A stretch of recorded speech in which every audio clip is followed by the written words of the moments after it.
दिन भर तो इतनी ज़्यादा खांसी होती नहीं है, पर जो ही रात होती है हमारी क्लास लग जाती है, क्योंकि हमारे बच्चे को ना सोना होता है ना उसको नींद करनी होती है, वो पूरी रात खांसी करता रहता है, तो हम एज पेरेंट्स भी ऑब्वियसली कैन नॉट स्लीप। तो ये बताइए अक्सर रात में खांसी क्यों पड़ती है? हाँ, ये एक्चुअली बहुत सारे कारण हैं जिसकी वजह से रात में खांसी ज़्यादा होती है। जी। और अक्सर ये देखा जाता है कि जो रात में बच्चों की नोज़ ब्लॉक हो जाती है तो सांस नहीं ले पाते।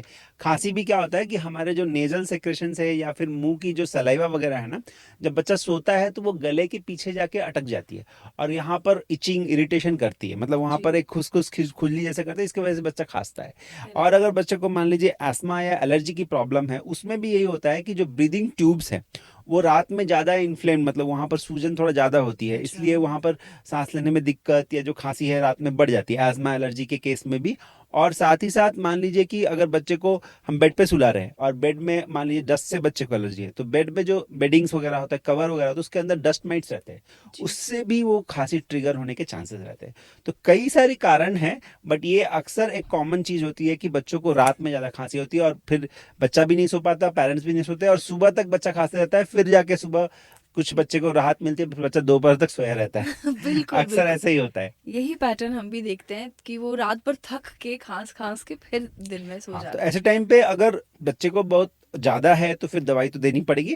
बट साथ साथ मैं कभी कभी बोलता हूँ कि रात में अगर बच्चा खांस रहा है तो आप थोड़ा सा हल्का गर्म पानी पिलाएं, या फिर 1 साल से बड़े बच्चों को आधा ग्लास गर्म पानी में 1 चम्मच शहद मिला के पिलाएं और थोड़ा सा बच्चे को छाती पे टैप करें तो जो बलगम वगैरह गले में फंसी हुई थी वो थोड़ा नीचे सेटल डाउन हो जाएगी।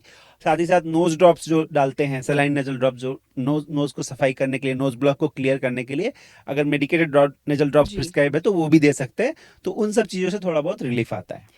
ओके डॉक्टर, आपने शहद मेंशन किया जो कि दोबारा से मेरे मुझे पता है कि एक ऐसा टॉपिक है जिसको लेके मॉडर्न पेरेंटिंग में बोला जाता है कि शहद नहीं देना चाहिए, जैसे बच्चे को शुरू में भी चखाया जाता है तो उस वक्त भी कहते हैं कि नहीं देना चाहिए, हम्म। लेकिन आपने कहा कि शहद दे सकते हैं, तो क्या कोई एज है जिसमें शहद को दिया जा सकता है, हनी दिया जा सकता है? हाँ, ये तो है कि हनी जो है 1 साल से छोटे बच्चों के लिए सेफ नहीं है, ओके। क्योंकि वो हनी के अंदर बैक्टीरिया होती है बॉटुलिज्म करके, ओके। क्लॉस्ट्रिडियम बॉटुलिनम करके एक बैक्टीरिया होती है जिसके बॉटुलिज्म बीमारी होती है जो सीरियस बीमारी हो सकती है। तो 1 साल से छोटे बच्चों को हम honey as a home remedy भी सजेस्ट नहीं करते और कैसे भी नहीं देना चाहिए। बट एक अच्छा। साल से बड़े बच्चों को हनी हम एज अ होम रेमेडी कफ दे के लिए दे सकते सकते हैं। 1 साल से मेरा मतलब है कि 12 महीने कंप्लीट हो गया, आपने फर्स्ट हैं। बर्थडे सेलिब्रेट कर लिया, वहां पर आप हनी को as a cough remedy use कर सकते हैं। स्पेशली जो थ्रोट इरिटेशन की वजह से खांसी होती है, उसमें काफी सारे रिसर्चेस है जो honey is better than cough syrup sometimes. Oh so there really? Is lot of research on this, मतलब कई सारे पेपर्स आए हैं जो स्टडी करके ये बताया गया है कि